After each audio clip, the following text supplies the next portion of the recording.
Hello. This is Christian John Brunner, and this is carving a block into dot dot dot. I leave it dot dot dot because I would like to make this an ongoing series where I carve different things and different characters. Originally today I was going to carve a bear, but you'll see inspiration kind of took me elsewhere as the piece went along.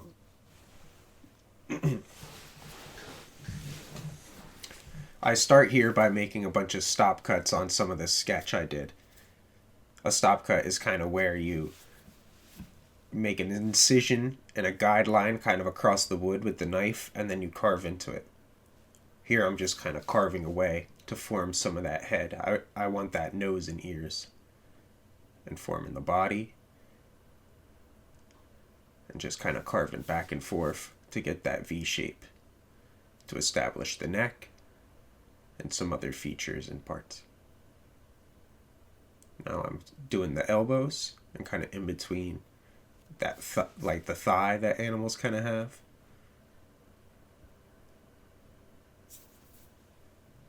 Again, just carve it back and forth. I'm always kind of aware where my fingers are and where my palm is. And I'm trying to let the knife do the work. You can see sometimes here I'm like putting both my thumbs on the knife. And I'm kind of letting it torque. Be careful pulling into your thumb like that if you're a beginner. I've been carving since I was like 11 years old. These are a good cut here. Making like that V shape. And then carving the bottom out. That's how I get the inside of the arm. And be careful with this.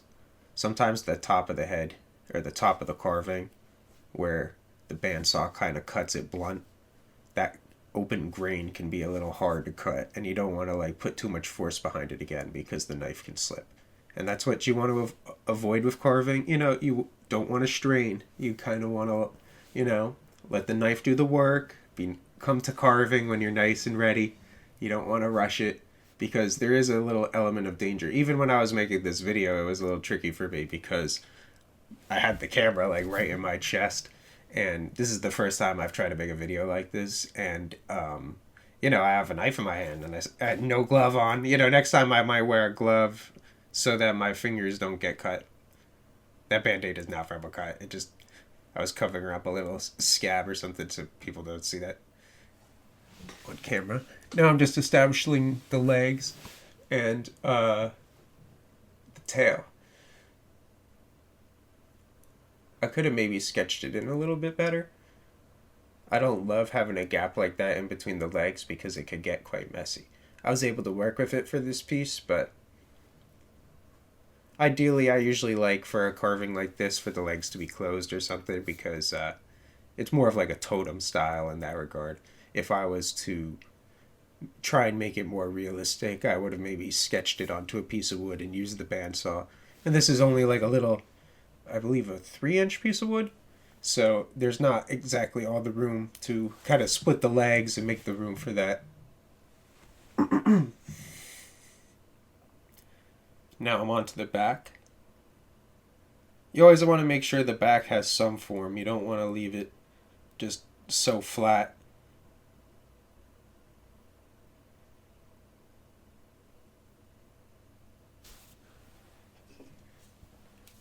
And around here, I'm looking at it and I'm like, it kind of looks like a bear.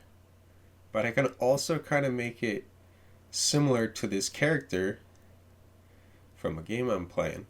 And I didn't want it to be exactly like that character. So it's just kind of like inspired by mascots of the 2000s, from video games and stuff like that. So it's a fun piece. It's kind of a Christian spin.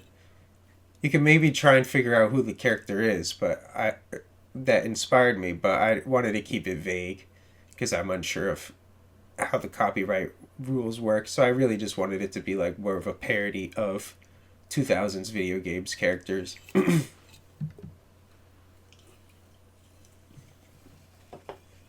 lot of those characters, they have goggles. Like in the 80s and 90s, it was all like pouches. in the early 2000s, it's all like flame characters and like goggles and vests and stuff like that, which I think is something that's funny. You know, styles kind of change and adapt, and like what's cool changes and adapts. So with that, like kind of how characters are styled also changes. Here I'm carving the ears. I always like to kind of do this. You don't want to snap it, and you want to keep that nice form. So I'm starting at the base of the ear, and then I'm carving away to get that kind of spoon carve from the knife. That's a term I kind of made up right there. That's not like one you'll see in like carving magazines, but you could kind of see the concave effect that you get on the ears from carving away like that. It's a little blurry here. Oop. It's a little blurry.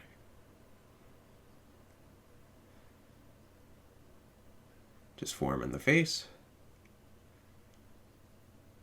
I was struggling a little bit here with the goggles. And so I go to a knife with a smaller blade so I could kind of turn that, get that round cut. So I'm starting by using the tip of my knife to establish the round shape, and then I'm carving into it and pulling down the sides around. Here I'm carving the little strap between the goggles. Trying to be careful not to use too much force, because the tip of the knife can easily go underneath anything you're carving here and chip the goggles or chip any of that. That's kind of one of the trickier parts of carving is things do chip. There's a grain to the wood, you know, the grain runs up and down a majority of time through the piece. And you could change it, obviously, depending on how you lay the pattern on the wood. But with that, you know, when you carve vertical, sideways, it's going to be a little trickier on a piece like this because the grain is going up and down. So you're going to get a little bit more resistance. But within that, pieces can chip with the grain. So if you're kind of doing more circular things and stuff like that, you kind of open yourself up for chipping. So the goggles are tricky in that regard because they can easily come right off. Here I'm kind of carving the nose and establishing a place for the eyes. One fun thing, in the comments, if you want, leave a suggestion of what you would like to see me carve in future videos. I would like to do more carving videos. So if you've made it into this point and would like to see something carved, some animal, some character, some inspiration. I don't really want to do copyrighted stuff too much because that would become kind of like the whole channel, you know. It would kind of overwhelm the Karma cartoon stuff. So I would like to stay away from copyrighted stuff, but if you want me to kind of do like similar to this one, like a kind of a parody version, I'm fine with that. But leave it in the comments if you want to see some sort of carving. Form in the back. And I'm kind of looking around the carving now, and I'm looking for areas where it's either the form needs a little work or it's a little messy. Sometimes I'm not, like, as I'm figuring out the carving, I'll get a little bit of frays and stuff like that in the corners, so I'll just make deeper cuts to kind of get rid of some of the fraying or find the form a little better and so on and so forth. He was kind of a little barrel-chested here, so I was pulling his form together.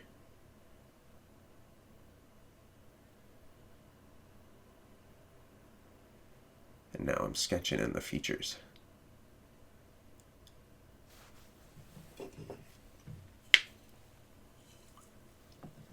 I'm using one of those triangle kind of cuts and then a stop cut for the mouth. So I get that little corner in the cheek with the triangle cut, and then a series of stop cuts gives me the mouth.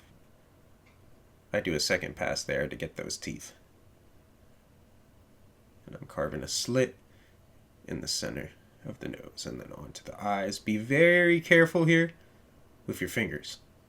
The knife can slip out of your hand super easily if you're trying to do something like this and nick you. And some of those small, quick little nicks, they'll bleed a little bit bad.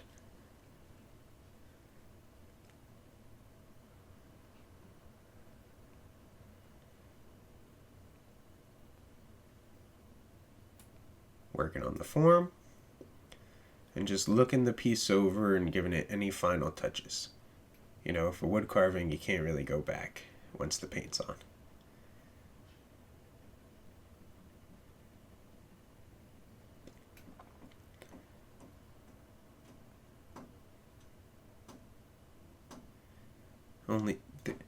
If you can kind of get down a few of the simple basic cuts, you could really carve a lot of different characters and different designs. It's like the stop cut and simple just strokes up and down the wood. It can be a little tricky, and it takes some calloused hands. That could be tricky to build up too. Since I've been doing this for years, I don't even really feel it anymore. But even holding the wood and kind of like roughing it out around in your hand, and if you're not careful with the carving knife, it could give you calluses on your palm. But it comes with the game. Calluses are better than cuts, I suppose. Just carving the inside of the ears, simple stop cuts you could see there. Just using the line and the angle of the knife and peeling away a piece.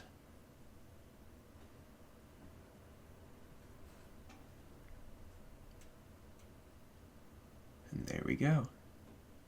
A little more? Yeah, a tail. Looking nice, looking good. And we'll take it to paint. So here in paint, it kind of happens in stages. I'll like do a coat and then walk away, because with a three-dimensional painting like this, it can get all over your hands.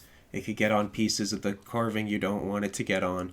So sometimes you do just have to do a pass, come back.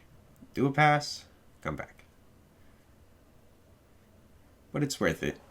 With carving, often it is better to do things right the first time than have to make changes and go back. So take your time. One big thing with carving is you always kind of want to come to carving when you're like calm and ready, because the knives are involved and everything. You don't want to be forcing it too much. You want to be having fun. You know, if you feel yourself getting a little strained, go make yourself some lunch, go get some water. You know, it's not do or die in that regard.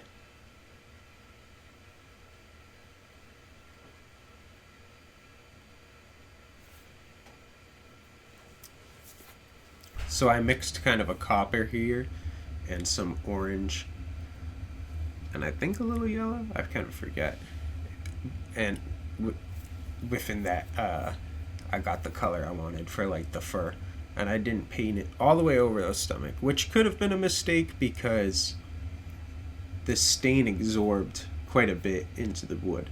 But it's not necessarily bad in the end. It just, you want to have control over variables in your carving and in your paintings and pieces. You don't want things to necessarily come down to randomness unless, you know, you're just experimenting, you know, but you want to have kind of autonomy over your art and understand what the different materials will do and everything.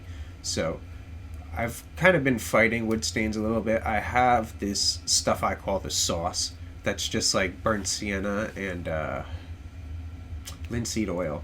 And this stuff, like one time I put it on a painting and the painting didn't dry for like literally like a year and a half. It was ridiculous. It was a self-portrait of mine. And so I was a little afraid to just put it on this piece because I just, you know, I kind of wanted to get this video out and everything and not necessarily have an untouchable wood carving for a year and a half. So it is what it is, but maybe next time. The stain I used wasn't bad, but I should have not left areas to be stained by the wood, in a sense. Like sometimes I'll leave like areas exposed because I want to leave that grain, and I guess I didn't have a stain that really reflected the color that I wanted. Here I'm just painting the back using a bigger brush now that I established a perimeter, got all the nooks and crannies, and so now I'm using a bigger brush. Okay, now on to the next color. Using like a dark brown here, I think, to get some of that like pilot helmet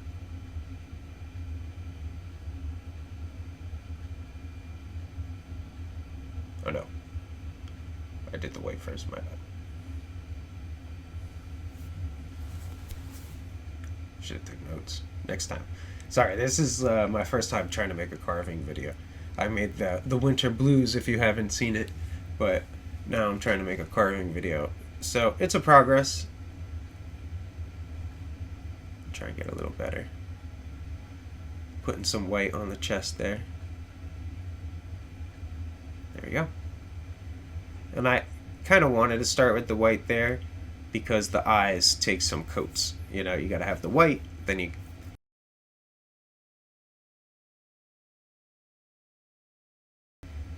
and then the pupil. So you got to have the different passes. And myself, I love putting a white highlight in on my pieces. So you'll see me do that in the end.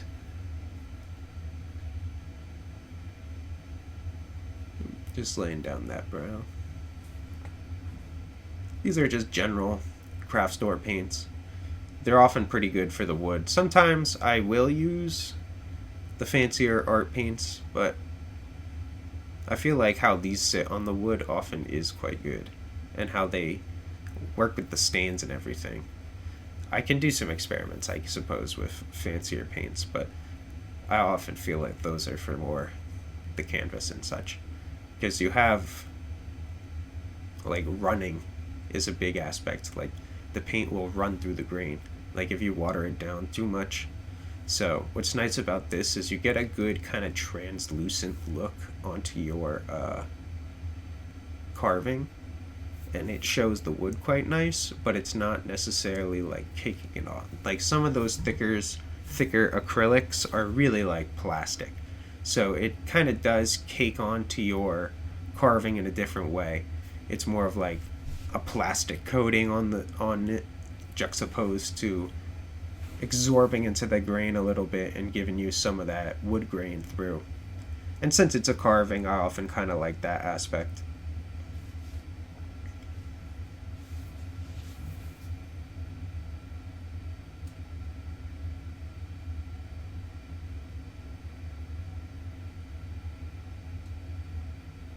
Decided to give him brown eyes.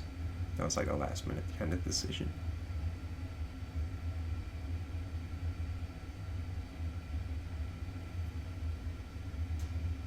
And now I'm painting in his nose.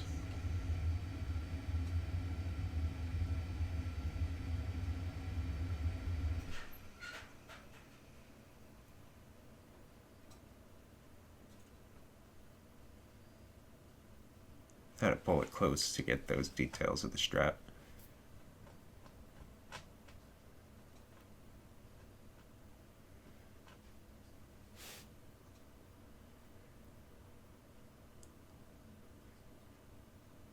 Now the eye.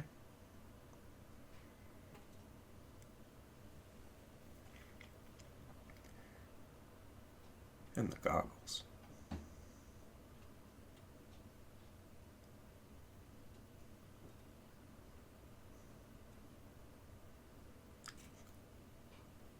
It can be a little tricky to paint wood carvings because you're dealing with a three-dimensional surface, and also like the chipping of the wood carving, it can snag the bristles of your brush. So sometimes it's hard to kind of get a good pass of two colors next to each other. But over the years, I've kind of gotten used to it. It's easier if you use a very thin brush and kind of go for those edges between the colors first and then spread out from there. And you want to watch out for kind of big globs of paint on your brush because it can kind of touch a corner. Since it's a 3D object, it could touch something else that you didn't really want it to.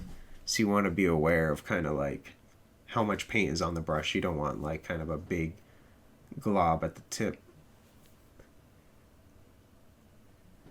But what can be tricky is you don't want too little because you want enough that it's coating pretty good. Just kind of using the knife to pick out some wood chips.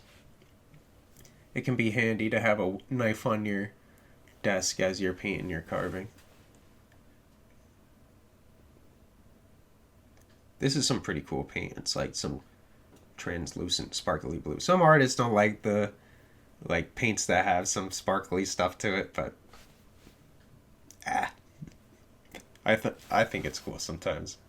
Gold leafing is cool too and everything, but you can't necessarily do that on a wood carving. Ooh. Do I focus? Yeah, I focus. Good. A little better. Should have asked someone to look in the camera as I do this. Yep.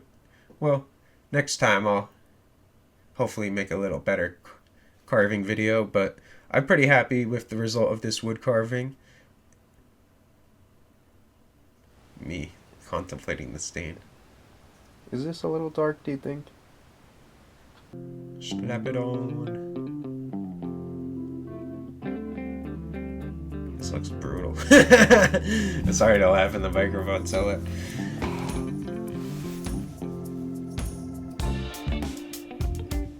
There we go.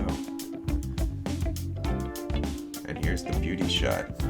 Thank you for watching, and again, like and subscribe. If you have any ideas for carvings, be sure to leave them in the comments. I would like to make more, and I'm happy to hear your suggestions.